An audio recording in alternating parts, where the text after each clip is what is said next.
Well, joining me now to react is Harmeet Dhillon, attorney and Trump 2020 Advisory Council member, and Francisco Hernandez, immigration attorney. Thank you both. You and I are hearing these results in real time. I've got the U.S.-Mexico joint declaration in front of me, and you heard it. Mexican National Guard to their southern border. Migrants who are seeking adjudication for asylum sent back to Mexico. Mexico agrees with that. And the whole thing reviewed 90 days from now to see whether or not Mexico is actually fulfilling it. So, Harmeet, when you look at this and you consider what America gave up, which is a tariff that never was imposed but was threatened, your reaction? Well, tariffs are not the favored tool of most conservatives, Pete. However, desperate times call for desperate measures. And as we can see here, it worked. And I think it is a great result for America and actually a pretty good result for Mexico as well, because Mexico has actually been getting the benefit of allowing the current situation. There are a lot of remittances, some $40 billion going back to Mexico every year.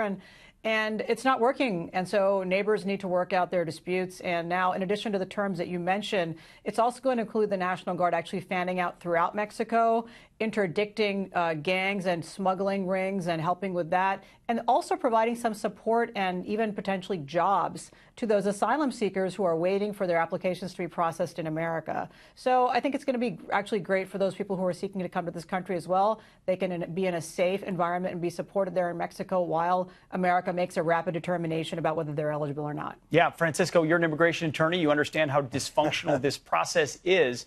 Would you acknowledge this is a big win for the White House and the American people? It is smoke and mirrors. People, we're not even talking immigration reform. Guys, not only are we now admitting that we can't get the wall built, we're now admitting that Mexico's not going to pay for the wall. And worse, we're going to pay for these development of jobs in Mexico. So not only are we admitting that Mexico's not going to pay for the wall, we're going to give them money to employ these Central Americans so they don't come here. And we're not even. No, they're talking about that's not what we're doing. Nonsense, Francisco, we're not giving them any money. We all react. Read between the lines, because they're saying I'm reading the lines. I'm reading the lines right here, Francisco. Francisco, the lines right here are that Mexico will offer jobs to folks who have been in these migrant caravans there. We're not paying for the deployment of their national. We're not paying for the deployment of their national guards. We're not paying for asylum seekers who are sent back to Mexico. Ultimately, this is. How can you not acknowledge that if Congress won't? Hold on, guys. Hold on, guys. Mexico's not even. Francisco. The reason people are coming here from Mexico is because Mexico can't provide jobs for its own citizens, and we're saying Mexico's going to provide jobs for Central Americans. No, they cannot. Would you not acknowledge that their own government and the cartels are facilitating this? And so if we can get a crackdown on the way people are smuggled and treated as they come into this country, that's a win for both countries and for the humanitarian crisis we have at our border. I mean, why can't you acknowledge, Francisco, why can't you acknowledge these are good steps in the right direction? What happened? There is no step. We're going to end up paying for it. And so at least as long as you guys agree that we're not going to build a wall. Is that what you guys ready to agree No, I don't think we're agreeing on that. We're not talking about that. That's a separate issue. We're talking about what's happening right now in the next few days. Well, you can take that up with the courts who have been disrupting this president's plan to attempt to build portions of that wall, no doubt about it.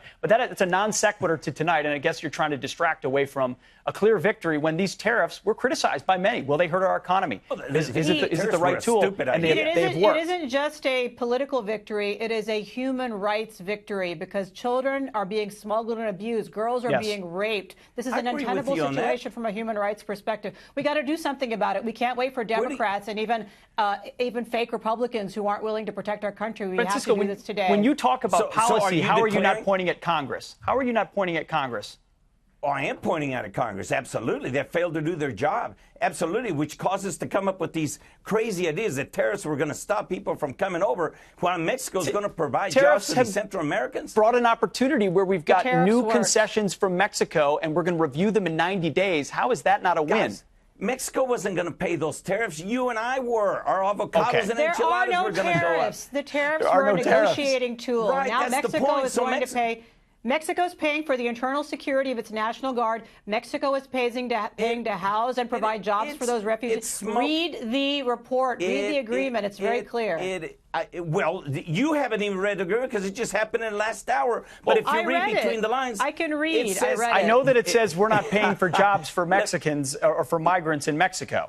That's what it doesn't say. Where's this job's going to come from? Mexico's paying for it. Mexico's going to have to figure that out. But in the meantime, we get to protect our sovereignty, which is the point of this entire exercise. Let's come back tomorrow, and you show me where it says that Mexico's going to pay for those jobs. Well, in 90 days, we will be back here. We're evaluating it in 90 days. Maybe you can come join us on Fox and Friends in the morning, and we'll talk about it. We haven't seen anything in writing. Well, we've got to leave it right there. It's a debate ongoing, but it's tough when you're trying to debate something, and ultimately there is a win, and we can't even acknowledge smoke and mirrors. It's a big win. Harmeet and Francisco, thank you very much for your time and differing perspectives.